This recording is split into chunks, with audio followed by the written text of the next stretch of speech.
Leonel Fernández Reina, expresidente de la República y candidato a la presidencia por la Fuerza del Pueblo y partidos aliados.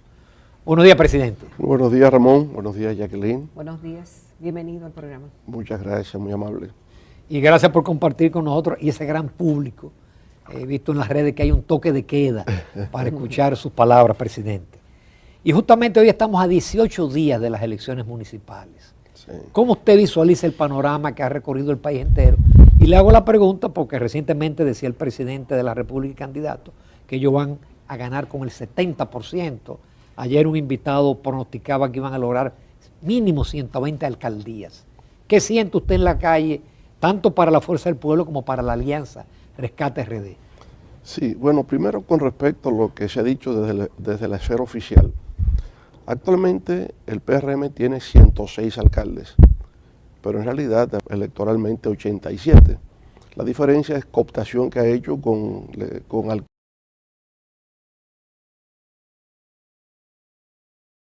alcaldes que han venido de la oposición, del PLD, y con nuestro es que sacan menos de 100. Y por lo tanto, todo lo que es menos de eso significa derrota para el gobierno, ¿verdad?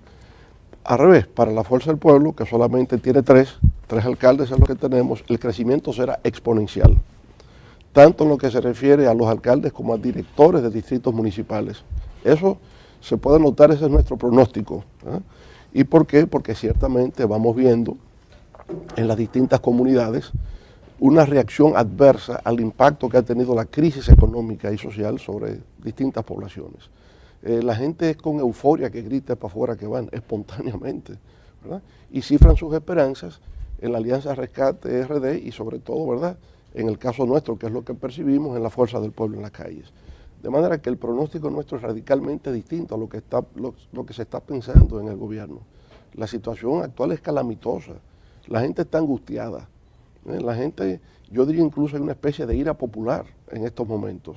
Y eso se va a reflejar en las urnas. Hay una correlación directa entre situación de la economía y resultados electorales. El momento no es auspicioso para el gobierno, sobre todo cuando ustedes han visto el informe del Banco Central. El crecimiento para el 2023 con esteroides es 2.4% del PIB. Y digo con esteroides porque habían llegado al mes de octubre, empezando noviembre, con 1.9. Entonces, para crecer ese 2.4 había que crecer 6% en el resto del año, y lo hicieron crecer 6%. Aún a mí con el 4.7 de diciembre no me da el número, pero bueno. No, yo calculo que lo logran aumentando lo de construcción. Que en el mes de diciembre construcción creciera 9.7, ¿cómo es posible? Cuando durante todo el año construcción fue 2 punto algo. Entonces, en diciembre, cuando no se construye todo el mes, usted calcula diciembre 20 días. Entonces, en 20 días el crecimiento pudo haber sido de 9.7% en construcción para generar el 2.4% de todo el año. Imposible. De manera que lo que estamos viendo y que se va a reflejar en el comportamiento electoral es que hemos tenido un año, este año 2023, de desaceleración del crecimiento económico, uno, y en segundo lugar de alza de precios. Porque aunque el Banco Central dice, ¿verdad?, que hoy día la inflación se encuentra más o menos en su meta inflación de 4 más o menos 1, lo cierto es que todavía en lo que se refiere a alimentos y bebidas no alcohólicas está en un 6%. Y por lo tanto eso es lo que impacta a la gente. Y en términos acumulativos, en los últimos 3 años, desde el 2020 a la actualidad, estamos entre un 26 y un 28% promedio. Hay artículos que incluso mucho más que todo eso. Por tanto, alto costo de la vida, desaceleración del crecimiento económico, son factores que van a tener repercusión en las urnas dentro de pocos días. Señor presidente, confieso que mi próxima pregunta no era relativa a este tema, pero usted lo puso. Y justamente yo he estado observando que en los últimos años, específicamente en este gobierno de Luis Abinader, usted ha sido consistentemente crítico del trabajo y de las cifras que ofrece el Banco Central de la República Dominicana. Lo ha culpado de la inflación, de manipular a la opinión pública. No acepta que en el país ha habido una recuperación económica. Los organismos internacionales como el Banco Mundial y el Fondo Monetario Internacional atestiguan de que sí, que la economía dominicana goza de estabilidad y que hay un ambiente económico predecible. ¿por qué las dudas de Leonel Fernández al trabajo que hace el Banco Central? Cuando son las mismas autoridades que usted ratificó en 6 oportunidades. ¿Por qué, siendo el mismo talento humano y tomando los mismos parámetros de medición, usted ya no cree en las cifras de Banco Central? ¿Qué lo llevan a esa conclusión? Bueno, vamos a ver. Y le agradezco que me haga esa pregunta, porque yo sé que cuando dije que en el 2021 no habíamos crecido un 12%, sentí incluso como, ¿y cómo él dice eso, que no crecieron un 12%? Miren lo siguiente. El Banco Central anunció que en el 2021 habíamos crecido un 12%. Yo digo que no es verdad. ¿Por qué no es verdad? Porque ellos hicieron ese cálculo en base a la contracción experimentada en el año 2020, que fue de menos 7.5%, ¿correcto? Si usted hace ese cálculo, en base a la contracción del 2020, te va a dar 12%, pero ese cálculo no es correcto. Perdón, presidente, y en el 2010, cuando la economía en el 2009 creció 0.9 y en el 2010 creció 7.8, ¿eso no fue un rebote estadístico? También lo fue. Es un rebote estadístico, también lo fue. Ciertamente, claro que sí. Pero el gobierno lo anunció 7.8, no dijo que con relación al otro año. Entonces seríamos situaciones similares. Pero fue un rebote estadístico, obviamente. ¿Cómo pero, te pasa de...? Si me permite, presidente, sí. En su momento el Banco Central dijo que el crecimiento fue 3.1. En el 2009. Y después varió el año base y entonces se redujo a 0.9. Eso es. Eso lo conversamos mucho usted. Claro, las reducciones de los... El concepto es el mismo, correcto. Ahora, si lo compara con el 2019, el año pre-pandemia, te va a dar 4 puntos algo. Ese es el crecimiento orgánico real. Ahora, si lo compara con el 20, se llama rebote estadístico. Exacto, pero, ahora, pero crecimos. Estos 4 puntos, bueno, lo crecimos. Claro que sí, eso no se pone en dudas. Lo que se cuestiona es que no fue 12, sino 4. Correcto. No, ni en el 10 fue 7, 8, sino 3. Correcto. Pues así. Okay. Es el mismo concepto, no lo puedo variar. Ya. Ahora, cuando usted dice que el crecimiento real fue 12.5, usted está manipulando, ya es lo que digo. Abril del 2021, ¿qué dijo el Banco Central? Que crecimos 47%. En abril crecimos 47% de 2021. ¿Qué yo he dicho? Que eso no es posible. Que en ningún lugar del mundo, en ningún momento de la historia universal, un país puede crecer 47% en un mes. Esa es mi tesis. Ahora, ¿por qué él dijo eso? Porque en abril del 2020 el decrecimiento fue de menos 28. De menos 28. ¿Me escucha, Jackie? Sí. Menos 28 en abril del 2020. Como vengo de una base tan baja, puedo decir que en abril del 2021 se creció 47. Pero fue un crecimiento real. No, imposible. Un crecimiento de 47% en un mes sería una situación de sobrecalentamiento de la economía universal que explota. Entonces no es posible. Por eso yo digo que manipulan. Y en efecto han manipulado. El concepto de rebote estadístico no es un concepto mío. Si se ven los informes de CEPAL, el rebote estadístico fue para toda América Latina. Toda América Latina. Cuando en Colombia se decía que la economía creció 7.5 o 8%, Alicia Bárcena decía, el 80% de eso es rebote estadístico. Y nadie le refutó, porque es la verdad. Es el concepto real. Entonces yo digo que el Banco Central se ha dedicado a manipular las cifras para dar la sensación de que la República Dominicana es un referente mundial y no lo somos, más que en el imaginario superficialmente construido por las propias autoridades. Veamos el año actual. Dice el Banco Central que crecimos 2.4%, ¿verdad? Eso es el año 2023. Y dice en su informe que eso es conforme a sus predicciones o proyecciones de fin de año. Una manipulación. Sí es conforme a sus proyecciones de fin de año, es verdad. Y a su producción de principio de año, ¿cuánto fue? Ellos proyectaron que durante el año crecería 4.7 y termina creciendo 2.4. Entonces, escúcheme, pero sus proyecciones iniciales eran que creceríamos por encima de 4 y hemos terminado por debajo de 3. Entonces, usted no acertó en sus proyecciones y eso se llama manipular, porque no dice la verdad completa. Es consistente con nuestras proyecciones de fines de año, pero no es consistente con tus proyecciones de principios de año. Pero una proyección es una proyección que a veces se da o no por factores internos, por mal manejo o por factores externos. Por muchísimos factores. Porque hasta los mismos organismos internacionales se equivocaron también diciendo el crecimiento de la economía, proyectando el crecimiento de la economía dominicana con un número y terminó con otro, pero también ocurrió con otros países. Pero como no, yo no digo lo contrario, pero ocurrió en el nuestro y esto lo quieren negar. Y lo ocultan y lo manipulan, porque reconocerlo no es un delito. Usted proyectó a principios de año que la economía crecería por encima de un 4%. Resultó que creció 2.4%. Entonces, me equivoqué en la proyección. De eso es que se trata. Presidente, yo quisiera pasar a un tema de futuro, el tema de la educación.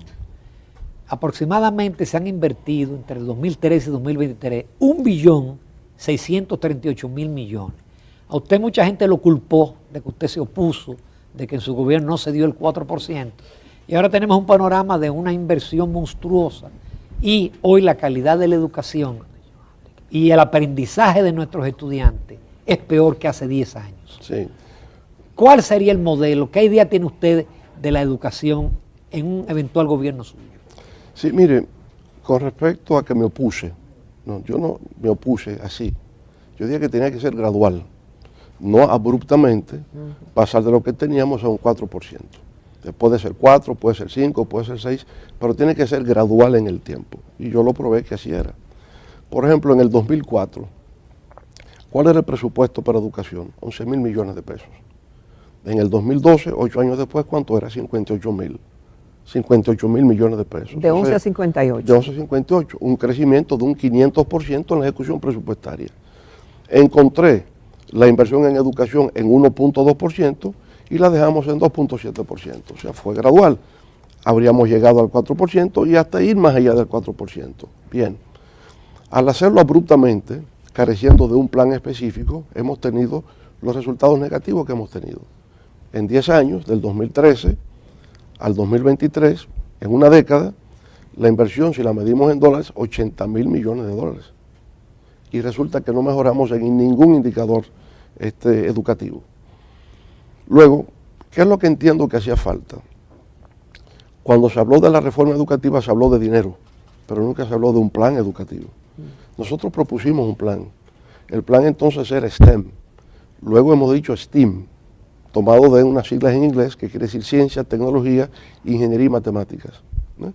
Pero eso le falta el componente de ciencias sociales, humanidades, valores cívicos. Tener esa educación integral, entonces sería con el concepto STEAM. Trajimos científicos del Smithsonian Institute de Washington para explicar lo que era el STEM, educación STEM. Bueno, no se acogió, nadie valoró en aquel momento, hace 10 años atrás, nadie valoró en aquel momento, ¿verdad?, que ese podría ser el modelo. Luego hemos visto que el método se ha adoptado en Estados Unidos, lo ha valorado la UNESCO, y ya aquí empieza a hablarse del tema, pero con 10 años de diferencia. Entonces creo que ciertamente la educación dominicana requiere una modificación en su contenido curricular. ¿Qué es lo que queremos enseñar y para qué lo queremos enseñar? Bueno, estamos ya en la segunda década del siglo XXI. ¿Qué es lo que estamos viendo? Que este es el siglo, ¿verdad?, del conocimiento, donde incluso la riqueza de un país se va a medir en términos del número de patentes que puede registrar, porque ahí es donde está la creatividad, la imaginación y la fuente de generación de riqueza en este siglo XXI. Entonces, si la fuente de la riqueza radica en el conocimiento cada vez más, necesito crear ciudadanos para el futuro que estén alfabetizados digitalmente, ¿verdad?, que dominen otro idioma además del suyo, su idioma natural, su idioma materno, en este caso fundamentalmente el inglés, ¿verdad?, que es la lengua franca del siglo XXI. Entonces alfabetizarlo en lo que tiene que ver con la robótica, con lo que tiene que ver con programación desde el kinder. Eso se está enseñando, robótica, codificación desde el kinder, ¿verdad? Entonces usted crea una cultura científica desde abajo, pero al mismo tiempo, insisto, en ciencias sociales, porque es la que te enseña a pensar, en humanidades, ¿eh? No te convierte, digamos, en un autómata conocedor solamente de la ciencia y la tecnología, sino que también aprendes un lenguaje, una forma de comunicación que es fundamental. Y lo otro en valores cívicos, tiene que formar en valores cívicos, sentido patriótico, conocimiento de la historia del país, de la geografía, condiciones ambientales, y terminas teniendo una formación integral. Entonces, cambios de contenido curricular es uno. Lo otro tiene que ver programas permanentes de formación profesional para maestros. Tienes que adiestrar a los maestros en las nuevas tecnologías. Cambiar el método de enseñanza, hoy es más interactivo. no son conferencias magistrales que dicta un maestro verticalmente a unos alumnos que reciben pasivamente. Hoy es el intercambio, tú pones a la gente a pensar, ¿no? Les trae problemas para que resuelvan problemas. Es decir, parte de la educación tiene que ver orientar a la aplicación del conocimiento a la solución de problemas. Lo otro es formación de liderazgo. Liderazgo significa trabajar en equipo, el esfuerzo colaborativo, cómo el conjunto es superior a la individualidad. Eso tiene que ser enseñado en el aula. Entonces sí, tiene que haber una modificación sustancial en todo lo que concierne a la educación. Exámenes.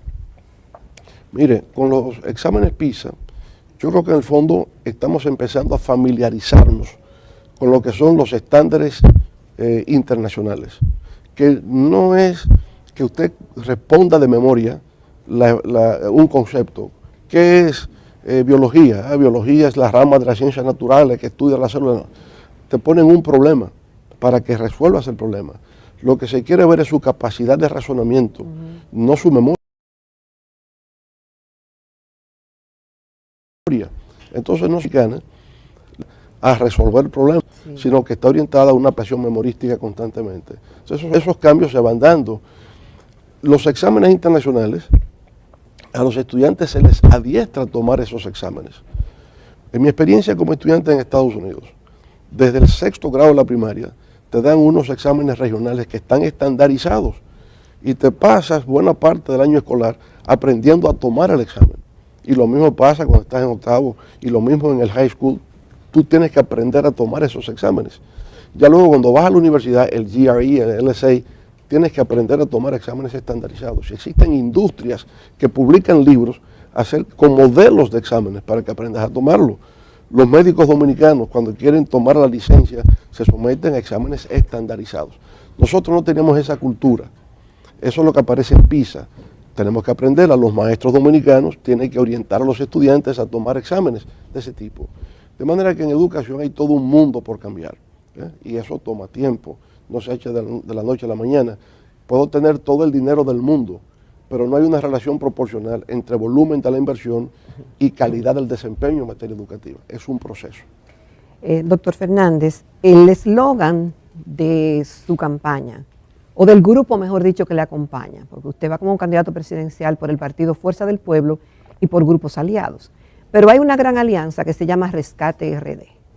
Rescate, según dice el diccionario, que es recobrar por precio, por la fuerza, lo que el enemigo le ha quitado o le ha cogido. Entonces, tenemos que la República Dominicana actualmente, dice Transparencia Internacional, que ha sido de los países, 2 de los países de los 7 del mundo, 2 del área, que hemos crecido, que hemos mejorado en la percepción de la corrupción. Obviamente que si eso ha ocurrido en los últimos 10 años, de 28 a 35, es un logro para el país. Pequeño, pero es un logro, porque todo lo que sea una curva, y si es para arriba de mejoría, es bueno. También tenemos que solo Guyana y la República Dominicana han mejorado últimamente en las décadas. El Foro Económico Mundial dice lo mismo. Tenemos un crecimiento de la economía de 2.4 cuando en los países de la región fue un 2.2.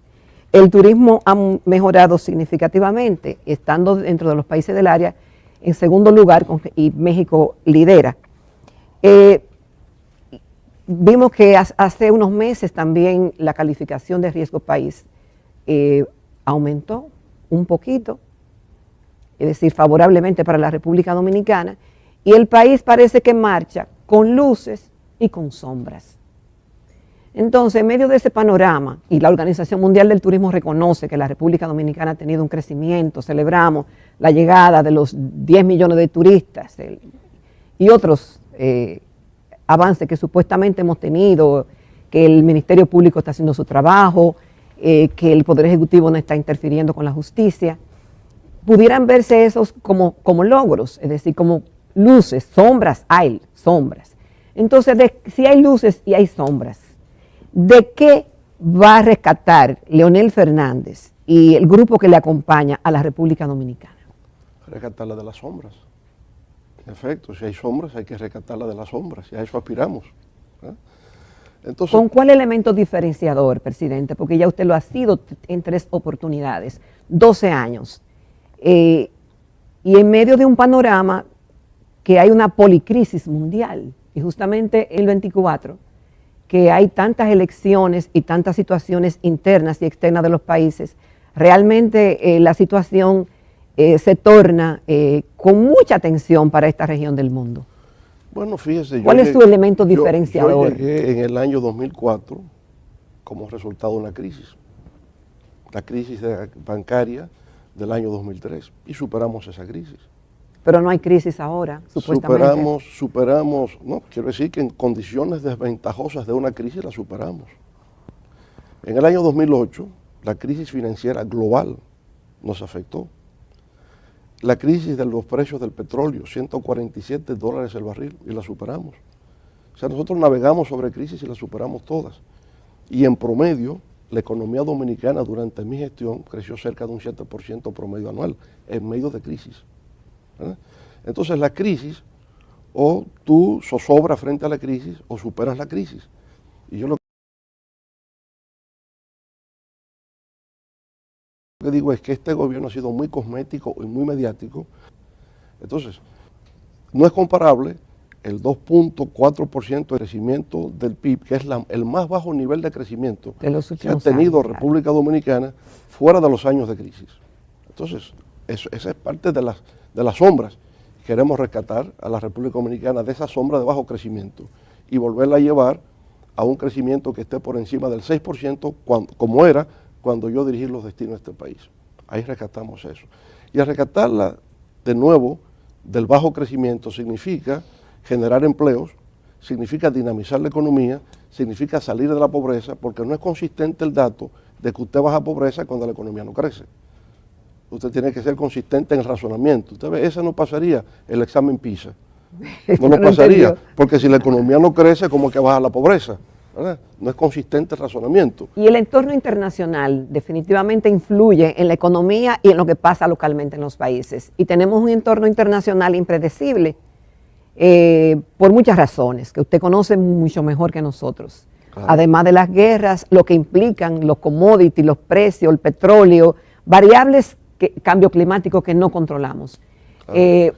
¿Cómo crecer? Porque esos factores que son externos, que no son nuestros, claro, influyen en lo que pasa en el país. Totalmente. ¿Y qué ha hecho el gobierno para mitigar el impacto de esos factores externos? Cobijarse en la deuda. ¿Y a dónde llega la deuda? 40.000 millones de dólares en 3 años. Eso no tiene antecedentes en la historia financiera de la República Dominicana. Este gobierno en tan solo 3 años ha acumulado un nivel de deudas mayor desde que se fundó la República hasta que ellos llegan al gobierno. Entonces han utilizado la crisis internacional para justificar esa deuda desmesurada que se ha tenido. Por lo tanto, ellos han aprovechado la crisis para acumular unos recursos que no le han servido de nada para hacer que la economía crezca. Y en términos de crecimiento, ellos dicen, bueno, América Latina, República Dominicana siempre estuvo liderando el crecimiento económico de los países de Centroamérica. Estaba a la par con Panamá. Hoy día, con ese 2.4, República Dominicana está por debajo de Guatemala, está por debajo de El Salvador, está por debajo de Nicaragua, está por debajo de Costa Rica, cuando éramos los líderes de crecimiento económico de todos esos países. Son las sombras, y de esas sombras que queremos rescatar a la República Dominicana. Hablando de deuda, presidente, la deuda pública consolidada ronda los 72.000 millones y más del 60% del PIB. Para el presupuesto del año que viene, el pago de intereses va a consumir el 25% de los ingresos tributarios. Sin embargo, el gobierno dice que no, que el manejo de los pasivos ha sido exitoso y que no hay problema de sostenibilidad fiscal. Sin embargo, muchos economistas advierten que si no hay una reforma fiscal en la próxima administración, corremos el riesgo de tener un problema de sostenibilidad fiscal. ¿Comparte usted la idea de una reforma fiscal en el primer año de un próximo gobierno? Bueno, recuerde que el concepto de reforma fiscal estuvo en la Ley sobre Desarrollo Sostenible de la República Dominicana. Esa ley está ahí, ¿no? No se ha cumplido. Yo lo que entiendo es que la inevitable reforma fiscal a futuro tiene que ser el resultado de un nuevo pacto fiscal. Estuvo contemplado en la Ley de Desarrollo como pacto fiscal. Nadie la puede imponer per se. Entonces yo creo que el país tiene que abocarse de nuevo a la construcción de un consenso sobre un futuro pacto fiscal. Con su permiso, presidente, nos vamos a una breve pausa comercial y retornamos porque ahora es que faltan temas que tratar con el doctor Leonel Fernández. Si estás fuera de tu hogar y no tienes acceso a un televisor, puedes seguir con nosotros en el Telematutino 11.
Continuamos en Telematutino 11. Esta mañana contamos con la participación del doctor Leonel Fernández Reina, que ha sido presidente de la República en 3 oportunidades y que aspira a ser escogido por los dominicanos el próximo 19 de mayo como quien dirigirá los destinos del país del 2024 hasta el 2028. Esto será por el partido Fuerza del Pueblo y por un grupo de partidos aliados y forma parte de lo que se llama Rescate RD. Presidente, hay un tema preocupante y justamente a inicios de año se hacen pronósticos, se hacen estudios, proyecciones, reflexiones y sobre todo de nuestro continente, de Latinoamérica, más de 600 millones de habitantes. Y estamos en la lista lamentable de ser el continente más desigual. Pareciera que ese es el común denominador que genera descontento y surgimiento de pandillas, de bandas terroristas, de una entrada fuerte del narcotráfico, de mafias organizadas que funcionan como transnacionales porque se van de un país a otro. Y tenemos el caso de lo que está pasando en el norte de México. Tenemos los cárteles de Colombia, las maras del Salvador, el tren de Aragua en el Perú. En Bolivia y en Chile ya están entrando. Y todo crea inestabilidad y altos riesgos de estallidos sociales. Hay un dato de que desde el 2020 la riqueza conjunta de los 5 hombres más ricos del mundo se ha duplicado. Pero en ese mismo periodo de tiempo, la riqueza acumulada de los más pobres, de más de 5.000 personas a nivel global, se ha reducido. Obviamente que eso abre una brecha que no hay forma de cerrarla.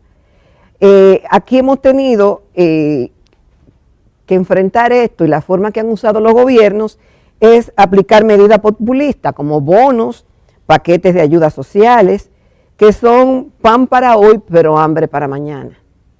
Usted que ha estado en tantos foros internacionales, que usted mismo incluso ha propiciado encuentros, cumbres, ¿qué es lo que nos pasa a nosotros, que no logramos cerrar esa brecha, siendo como estábamos creciendo antes? Y no digo solamente el caso de la República Dominicana, sino de cómo cerrar esa brecha de desigualdad tan grande que nos hace tan vulnerables. Y se me olvidó mencionar ahí el caso de Haití, que lo tenemos a la esquina, pero que cada día está más violento, justamente por esa desigualdad rampante que existe. Sí, mire, yo le diría que se pasa por periodos o ciclos históricos, ¿no? Y América Latina ha oscilado de un ciclo de abundancia a un ciclo de disminución de crecimiento, de aumento de pobreza. Son ciclos. En época reciente yo le diría, usted toma el periodo 2003-2013, 10 años, se le llamó la década de oro de América Latina, y en efecto lo fue. Sí. En todas partes la economía crecía, en todas partes había abundancia. ¿Por qué ocurrió eso? Fundamentalmente el factor China. China estuvo creciendo durante esa década a un promedio anual de un 12%. Y eso no era rebote estadístico, eso era de verdad, que crecía un 12%. Se crecía. Al China estar teniendo ese crecimiento tan excepcional, se convirtió en la locomotora del desarrollo de América del Sur. Porque todo lo que América del Sur producía en términos de materias primas se exportaba hacia China. Petróleo, gas natural, cobre, carne, todo, absolutamente todo. Entonces las economías de América Latina, por vez primera en toda su historia, tuvieron una década, la región, de promedio anual de 5,5%. Eso nunca había ocurrido en la historia económica de América Latina. Ahora, a partir del 2013, la economía china empieza a desacelerarse. Y de un 12% que crecía, China se ha reducido a un 3%. Al desacelerarse, las exportaciones de América Latina hacia China ha disminuido en términos de generación de riqueza, los ingresos han disminuido. Fíjese que a partir entonces, del 2014 al 2019, en ese lustro anterior a la pandemia, la economía de América Latina descendió a 0,5%. De un promedio anual en una década de 5,5, desciende a 0,5. Y cuando desciende a ese nivel de crecimiento en 5 años, ¿qué ocurrió?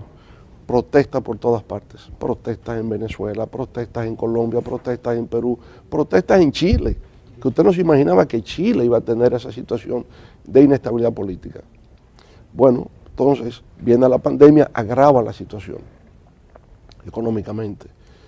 La pospandemia, también en América Latina, como en todas partes, ha tenido su incertidumbre, porque lo que usted dice es verdad, que se trata de una crisis global, lo es.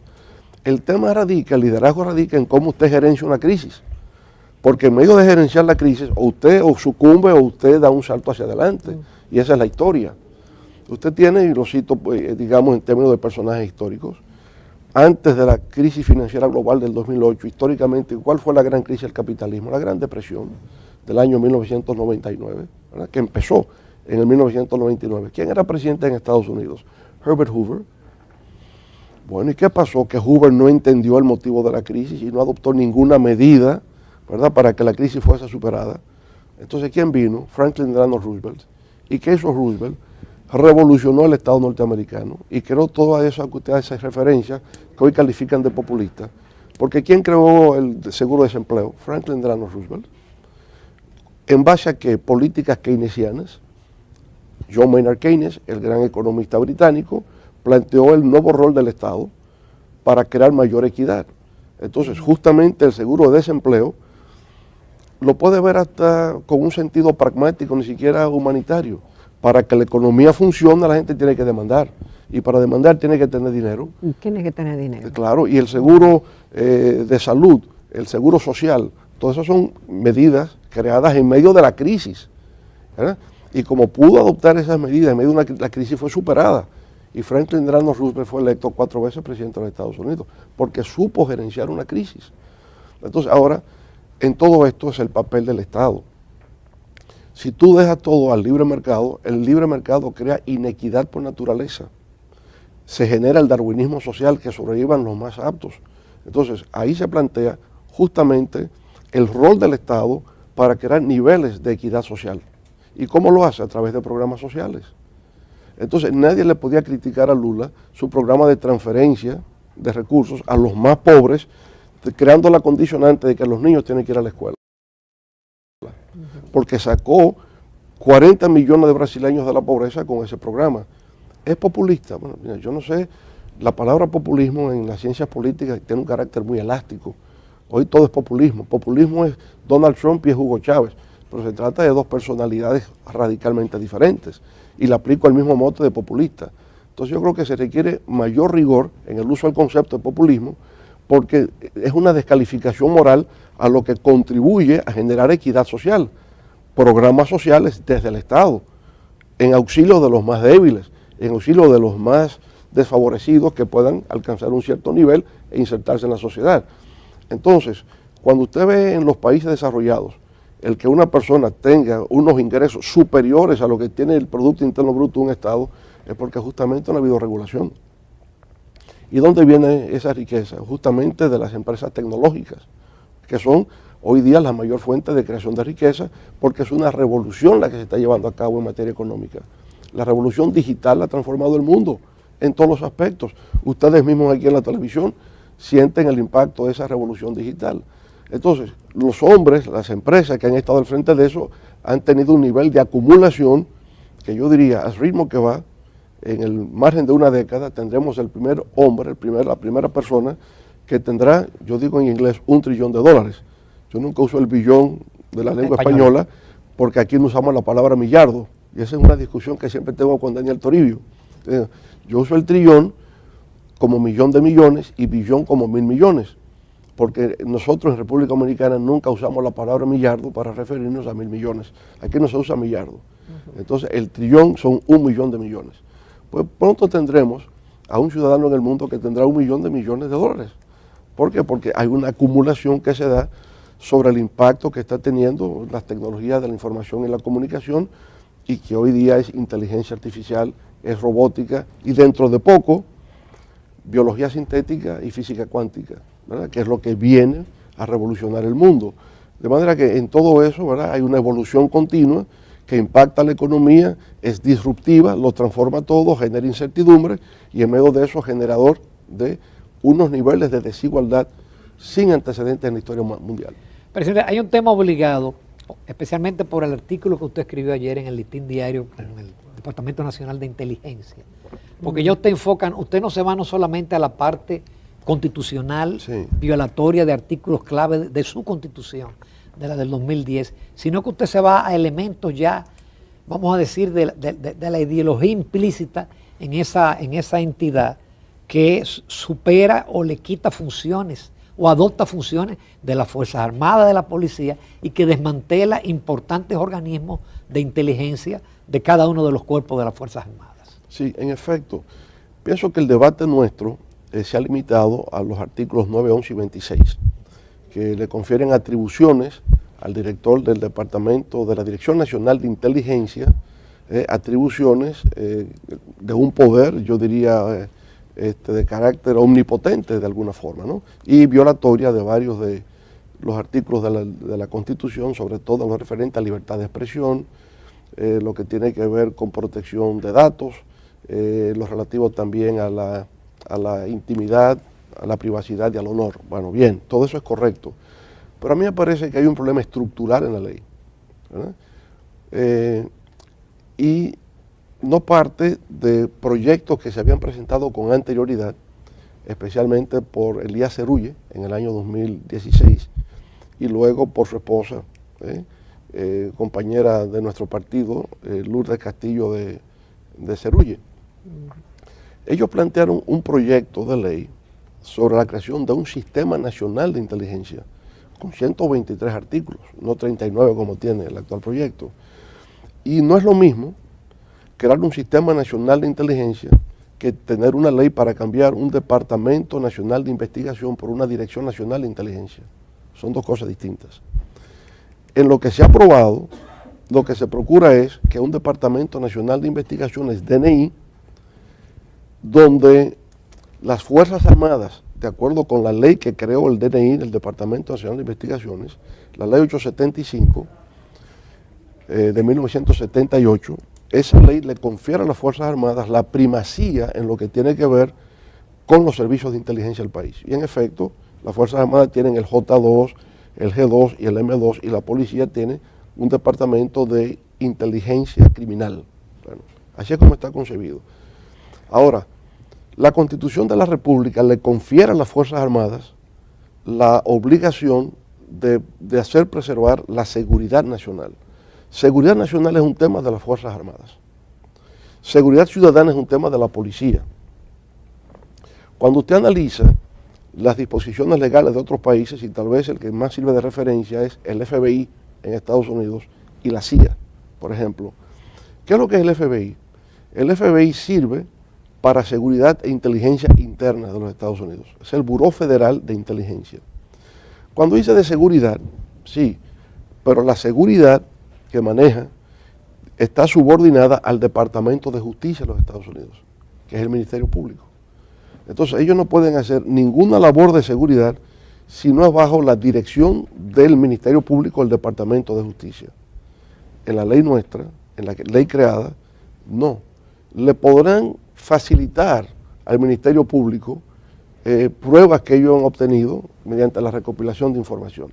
Incluso lo deja como algo a disposición del DNI, de la Dirección Nacional de Inteligencia que se ha creado, no como obligación, cuando debe ser subordinación al Ministerio Público para cualquier investigación de tipo penal, por ejemplo. Y cuando se trata de inteligencia, entonces el FBI es parte de la comunidad de inteligencia de los Estados Unidos, de la que forma parte la CIA y de la que forma parte el Consejo de Seguridad Nacional, que trabaja directamente con la presidencia de los Estados Unidos. Entonces ahí coordina, o sea, comparte, no que coordina, no está por encima. Y naturalmente por encima de todo está el Pentágono, están las Fuerzas Armadas, que tienen su propio servicio de inteligencia, ¿verdad? En el caso nuestro, ¿qué es lo que ocurre? Que coloca al J2, al G2 y al M2 por debajo del Departamento Nacional de Inteligencia, que tienen que coordinar con ese DNI lo que hacen las Fuerzas Armadas. Está despojando a las Fuerzas Armadas de su labor, digamos, principal de seguridad. Nadie puede estar por encima de las Fuerzas Armadas en ese aspecto, porque es una atribución constitucional y además porque en la práctica es una experiencia personal que yo tengo. Si algo funciona en este país son las Fuerzas Armadas. Eso funciona. Cuando en este país se produce una crisis de lo que sea y usted manda a buscar las Fuerzas Armadas, esa gente siempre tiene un plan. Y están ahí. Y están ahí y hay una disciplina y hay una jerarquía y ahí se cumple. Cuando se presentaron catástrofes naturales en mi época de gobierno y yo mandaba a buscar las Fuerzas Armadas, eso se hacía.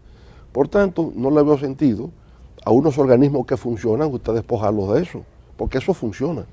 Y es importante tener distintas agencias que puedan comparar entre sí los niveles de información que van captando, cómo se interpreta y cómo se analiza con fines estratégicos.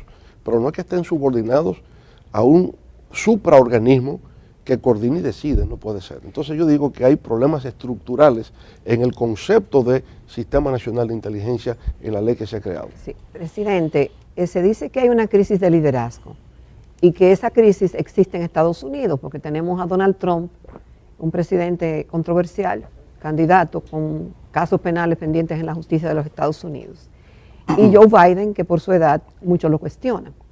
Y tenemos también ese contraste en algunos países de América Latina. Y yo quería preguntarle su opinión sobre Javier Milei, presidente de Argentina, y de Nayib Bukele, que busca una repostulación en El Salvador y que ha hecho una transformación en ese país. De esos modelos, ¿qué usted opina? Y de esas personalidades. ¿Qué opina de Milei, por ejemplo, y de Nayib Bukele?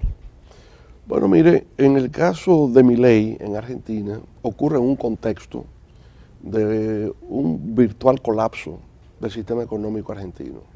Cuando usted tiene una inflación de un 125% y el candidato del partido oficial es justamente el ministro de Hacienda, Sí. entonces es muy vulnerable, porque la población siente el impacto de una crisis descomunal.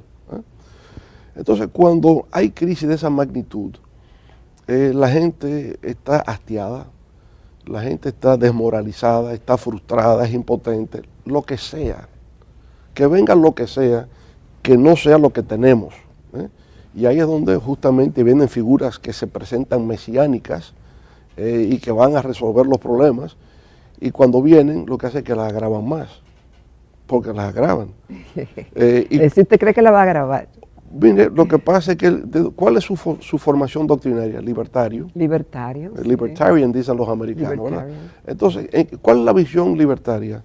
Neoliberalismo radical, neoliberalismo fundamentalista. Que fracasó ya. El neoliberalismo normal fracasó, este es neoliberalismo radical. Entonces, ¿en qué consiste? El problema que tenemos se debe a los subsidios.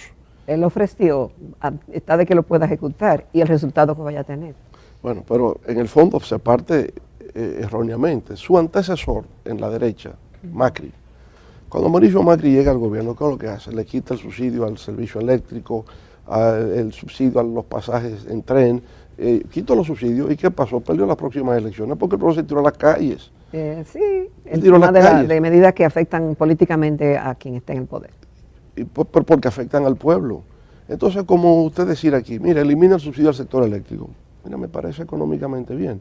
Financiera me parece correcto.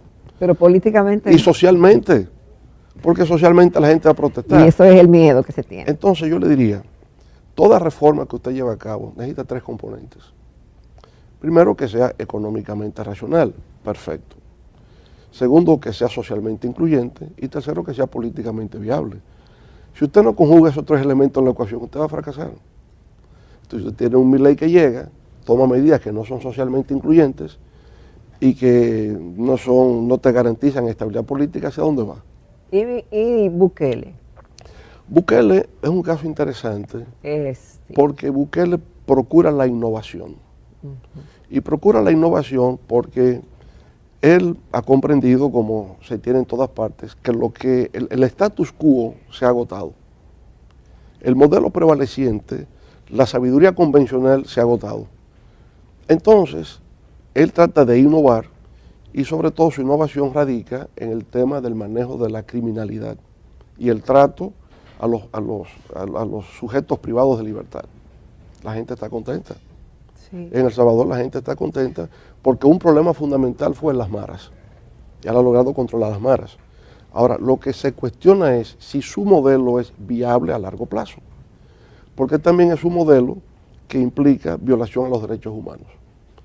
Y al violar los derechos humanos se corre el riesgo de cometer arbitrariedades, se corre el riesgo de cometer abusos que se aplican a la sociedad civil, entonces el modelo se revierte. Yo creo que su éxito radica en entender que no se puede seguir haciendo más de lo mismo, que hay que procurar innovar. Ahora, lo que hay que ver es si su innovación es sostenible en el largo plazo. Eso es lo que se discute. Hay elementos, por ejemplo, en otro aspecto,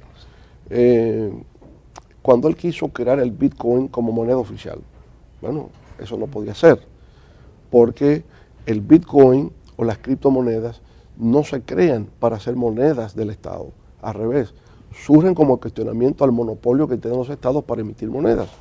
Entonces, si es así, yo no puedo hacer del Bitcoin la moneda oficial de un país, porque va en contradicción con la idea que dio origen al surgimiento de las criptomonedas.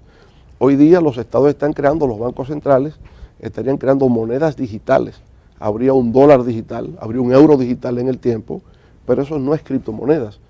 Eso es la transformación del dinero en una nueva modalidad, como antes, ¿verdad? La moneda de circulación, la tarjeta de crédito, es una modalidad que se crea de poder adquisitivo. El peso digital, el dólar digital que ha de venir en el futuro es una nueva modalidad de uso de un sistema de intercambio, pero no las criptomonedas. Entonces él quiso innovar con eso y cuando ha venido el colapso de las criptomonedas, entonces bueno, ¿en qué me quedo? Eso pone en riesgo, ¿verdad? Pone en riesgo toda la economía salvadoreña. De manera que él es muy creativo, él es muy innovador, él es muy imaginativo y hay cosas que pueden salir bien y otras pueden salir tan bien. Presidente, nos vamos a otra pausa. Ya el programa terminó el horario, pero tenemos extensión porque tenemos, ojalá no nos va a dar tiempo a todas las preguntas que tenemos. Pero tenemos Volvemos en unos minutos. Si estás fuera de tu hogar y no tienes acceso a un televisor,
Continuamos esta entrevista con el doctor Leonel Fernández, candidato a la presidencia por la Fuerza del Pueblo y partidos aliados.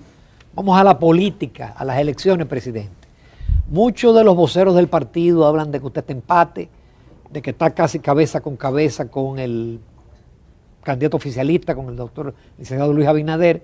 Sin embargo, yo tengo un amigo que mandó un listado de encuestas en que todo está 55, 57, 53. ¿Qué puede decir usted con relación a eso? El día de hoy, Luis Abinader y el PRM tienen 41.5% de intención de votos, la Fuerza del Pueblo 37.5%. Y eso lo saben en Palacio. Repítalo para confirmación, como decíamos. 41.5%. Abinader tiene 41.5% y nosotros tenemos 37.5%. 37.5%. Y usted verá que en la medida en que se acercan las elecciones, esos son los datos que van a salir a la superficie. Usted verá. Esa brecha se va a ir reduciendo. Cada vez más, y tendrán que decir la verdad. ¿Usted cree que están manipulando las encuestas? ¿Y qué encuesta dice esa, doctor Fernández? Ellos en Palacio saben cuál encuesta lo dice. Ellos allá saben muy bien. Si se sabe quién, claro, ellos quién lo saben hizo la encuesta. Perfectamente. Es cierto que hay la posibilidad. Y por esa razón, escúchenos Ramón, y por esa razón la semana pasada, cuando lo vieron, convocaron una reunión de emergencia con la participación del propio Luis Abinader, para poner en claro cuál es la estrategia electoral a seguir. Ellos lo saben. Okay. ¿Es posible que sea usted solo el candidato? ¿Que la oposición se una? Yo no puedo decirle eso, ¿verdad? Porque cada partido toma sus decisiones y cada partido con un candidato presidencial pues ya lo asume. Nosotros hacemos lo que nos corresponde como Fuerza del Pueblo.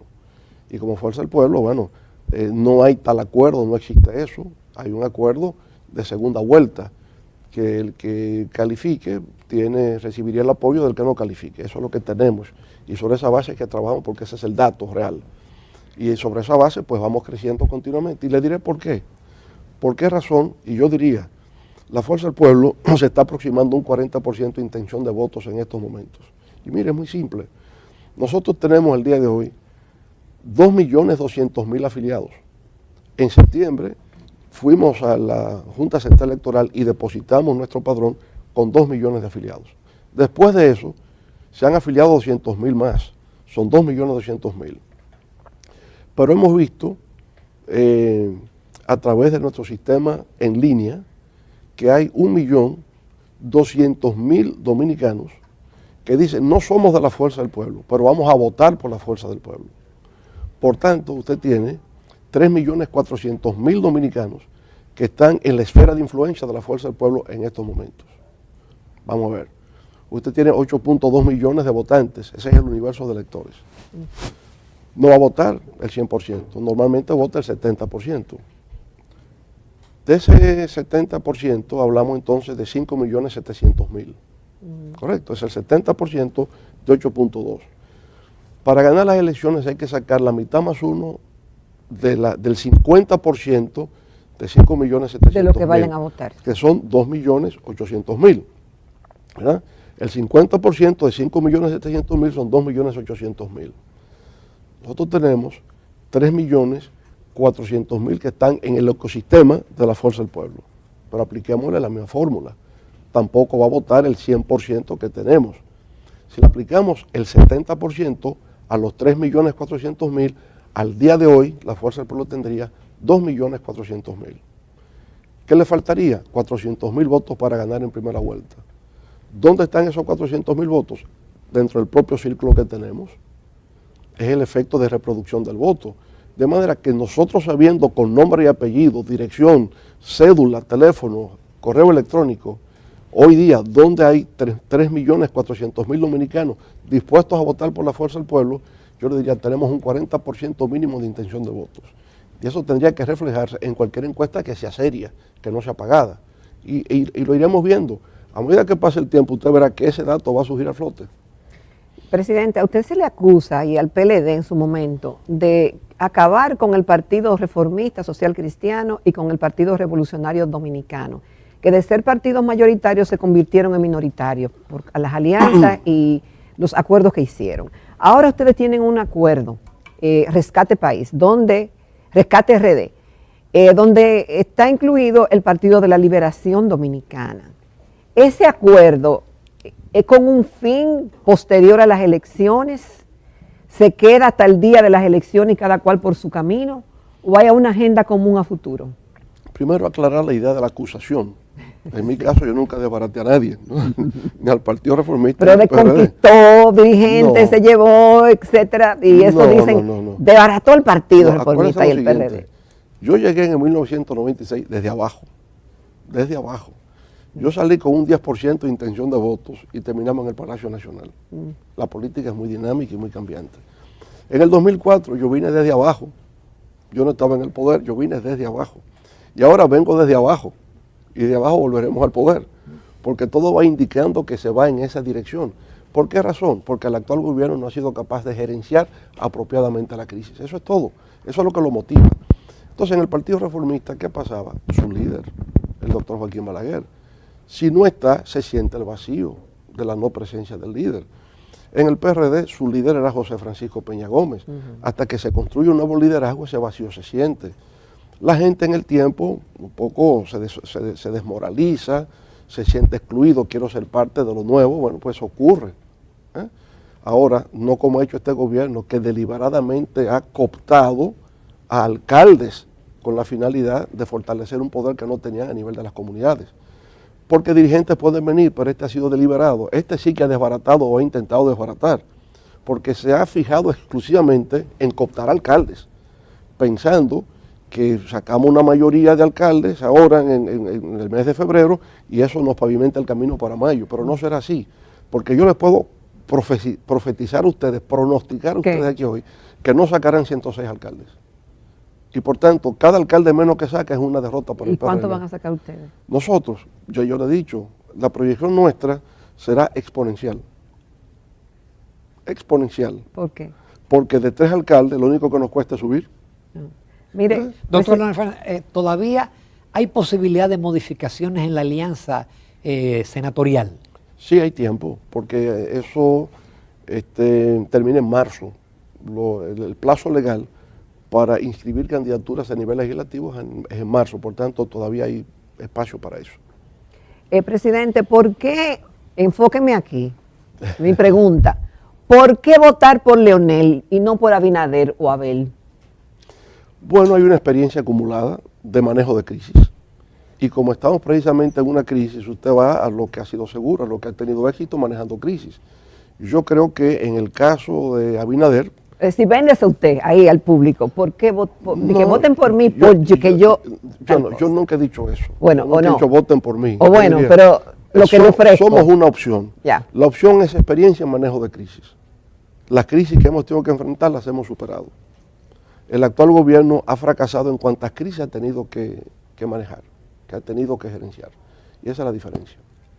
Pero tú solamente haces referencia a lo económico, presidente, pero el gobierno tiene mucho dinero, hay un bono ahí que de diciembre se extendió para junio. Es decir, se podría crear un panorama artificial de favorecer a los pobres para que voten por el gobierno. Eso siempre es posible, pero cuando los pueblos toman una decisión de ir en una determinada dirección, nada vale. Usted puede tener el gobierno que más intente comprar, ¿no? Intente cooptar. Y eso venía desde siempre. Yo recuerdo en el año del 62, ¿verdad? No lo recuerdo porque era muy niño, pero lo he leído, cómo se intentaba vencer a Juan Bosch sobre la base de comprar votantes. Y la consigna siempre fue vergüenza contra dinero. Y esa sigue siendo la gran consigna universal, vergüenza contra dinero. ¿Verdad? Y yo siempre he dicho, no hay fuerza alguna que puede tener un pueblo cuando éste decide ser el arquitecto de su propio destino. No es posible. Presidente, dentro de lo que se llama la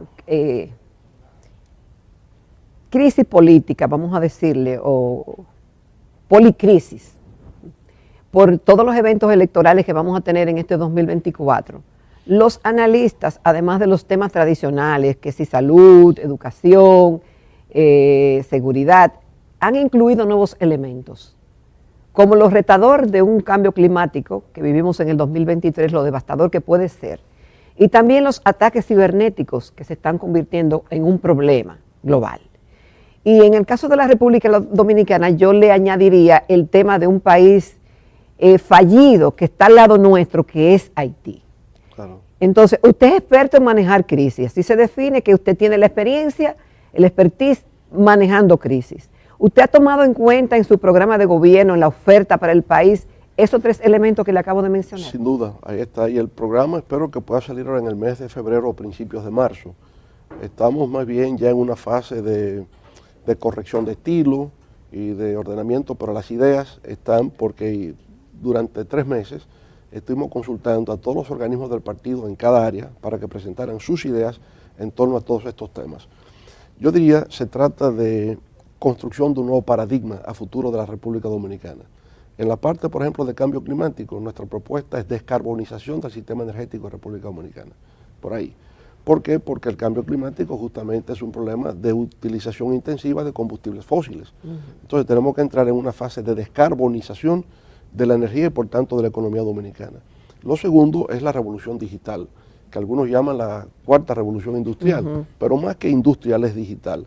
Y eso implica el tema de la ciberseguridad. Frente a los ciberataques, ciberseguridad. Y crear programas, ¿verdad?, donde efectivamente podamos estratégicamente instalar sistemas de ciberseguridad en República Dominicana para prevenir los ciberataques o la cibercriminalidad, que es una nueva modalidad de la comisión de crímenes en todas partes del mundo. Y con respecto a Haití, obviamente es un estado que ha colapsado, totalmente. Antes era solo un Estado fallido, no ahora un Estado que ha colapsado. Porque que un ex convicto extraditado a Estados Unidos hoy esté encabezando una presunta revuelta para sacar al primer ministro de facto que existe en Haití, le da a usted la dimensión de la profundidad de la crisis que hoy día se vive en Haití. Y naturalmente la forma de resolverla en el sentido de restablecer orden y autoridad tiene que contar necesariamente con la participación internacional. Hoy también está estancada porque un tribunal en Kenia decidió que es inconstitucional el envío de 1.000 agentes de policía de Kenia a Haití. Entonces, hasta el tema internacional está estancado por elementos legales que se han surgido ahora en Kenia, que se había comprometido a enviar 1.000 agentes de policía. De manera que es la tormenta perfecta lo que hoy existe en Haití. Pero eso no quiere decir que no haya una solución posible, porque justamente usted conoce aquel dicho que nunca es más oscura la noche que cuando va a amanecer. Cuando va a amanecer. Y quizá efectivamente ya no puede caber un elemento más de crisis en Haití y lo que tiene que venir necesariamente es una solución, pero de la mano con la participación internacional. En pocos minutos, presidente, el tema de la seguridad ciudadana, que es uno de los hándicaps en este momento del gobierno. Sí, como usted ve, como bien había dicho Jacqueline, tenemos un problema de carácter regional, ¿no? O sea, México es un grave problema con el narcotráfico, los carteles que operan, Centroamérica por igual, lugares que usted no había imaginado, la mafia argentina, ¿verdad? Hasta Uruguay, o sea, toda la región. ¿A qué se debe eso? ¿A qué se debe eso? Fundamentalmente al hecho de que debido a la no aplicación de la sustitución de cultivos ilícitos en el Plan de Paz de Colombia, ha habido un incremento de la producción de la hoja de la coca y de procesamiento de la hoja de la coca. Por tanto, la oferta de la cocaína es mayor que en cualquier otro tiempo anterior. Fíjese que incluso, aunque todo sube de precio, lo único que baja de precio es la cocaína. O sea, hoy día ha disminuido su precio porque hay una sobreoferta en los mercados. Y la cocaína es la fuente, no cocaína, drogas en sentido general, es, yo diría, el elemento común a todas las acciones delictivas que se están cometiendo. Por tanto, para enfrentarlo, yo diría, primero, política de prevención que va a requerir coordinación internacional con los servicios de inteligencia, con Estados Unidos, la DEA, pero también tiene que ser con Colombia, también tiene que ser con los países andinos que producen la hoja de la coca, tiene que ser en el plano nacional mayor vigilancia a nivel de fronteras, costas marítimas, logramos resolverlo en el espacio aéreo, aunque se critique, ¿verdad?, los aviones que fueron comprados, los Super Tucanos lograron eliminar el envío de drogas a través del espacio aéreo de República Dominicana. Entonces, más bien es la parte costera marítima, la parte fronteriza. Y ya luego, entonces, en el plano nacional, el fortalecimiento de los sistemas de inteligencia. Eso tiene que fortalecerse, porque es lo que te permite entonces detectar los lugares donde hay mayores actividades criminales, la creación de bases de datos, la construcción de sistemas georreferenciales de comisión del delito y por lo tanto plantearse temas específicos como eliminación de los puntos de drogas, ¿verdad? Y cuando tú empiezas a eliminar el microtráfico en combinación con mayor control del tráfico ilícito a través de República Dominicana, que va a requerir de mecanismos tecnológicos de detección inmediata de los furgones donde se lleva la droga, Estados Unidos y Europa, detectar, que no sea selectivo, todos los furgones que pasen que puedan ser objeto de una detección. Si usted logra controlar eso, habrá menos drogas para ser distribuidas en los puntos de drogas en los barrios y cuando eso desaparezca, obviamente que los índices de homicidio, de asaltos, de robos va a disminuir. Es una combinación de elementos de coordinación internacional, servicios de inteligencia, detección al tráfico ilícito de drogas internacional, eliminación de los puntos de droga y el resto de los delitos que se cometen tenderán a disminuir. Es la vuelta, hoy día con mayor experiencia, de Barrio Seguro, que lo aplicamos durante nuestra gestión de gobierno, reconocido por el PNUD como un método eficaz, Barrio Seguro dentro de una estrategia nacional de seguridad ciudadana. Pero Leonel viene renovado, si el pueblo dominicano le da la oportunidad en el 2024, ahora en mayo. Enteramente renovado, porque, digamos, nada en el mundo es estático. Y en la medida, es decir, con cosas nuevas, que no será lo mismo, la experiencia sí, pero con cosas nuevas. Inevitablemente, porque, insisto, frente a los cambios... Y con caras nuevas. Y con caras nuevas. aunque la mía sigue siendo la misma, pero renovada. Hay muchos jóvenes en el partido. Hay muchos jóvenes en el partido. Bueno, tenemos una Secretaría de la Juventud y hay jóvenes, digamos, emergentes, estrellas emergentes de la política dominicana, que son jóvenes y mujeres, ¿verdad? Es el partido que mayor número de mujeres tiene en su dirección política, en su dirección central. Por tanto, es un partido abierto a la juventud, abierto a la participación de la mujer y renovándonos continuamente y aprendiendo permanentemente del pueblo, porque el que sabe realmente en este país es el pueblo dominicano. Presidente, finalmente, ¿qué se siente ser padre de un hijo que ha seguido su carrera y que hoy es una estrella política? Omar Leonel Fernández. Orgullo, el orgullo de padre, por supuesto. O sea, yo me siento muy orgulloso de mi hijo porque él siempre ha tenido una conducta ejemplar, siempre disciplinado, siempre respetuoso y humilde. Entonces esas cualidades yo creo que en un padre pues generan motivo de orgullo y de satisfacción y espero que siga siendo así siempre, que no varíe en eso de ser una persona respetuosa, de ser una persona humilde y una persona sensible a los problemas del país. ¿Gana la senaduría? Yo proyecto que debe ganarla cómodamente. Aunque algunos pues están tejiendo maldades, el pueblo dominicano le va a respaldar y siento que también él, que es muy religioso, tendrá la gracia de Dios. Presidente, solamente nos resta agradecer en todo lo que vale y ojalá poder contar un par de veces de aquí a mayo con su participación. Una vez en abril. En abril. Porque nos quedaron muchos, yo sé que hay muchos programas. En la primavera. Hay muchos programas y mucha demanda, pero muchísimas gracias, señor presidente. No, gracias a ustedes y muchos éxitos siempre en este programa que yo sé que tiene una gran audiencia nacional. Y hoy más que nunca. Hoy más que nunca, bueno. Nos despedimos, señores. Muchísimas gracias. Nos vemos mañana, si Dios quiere.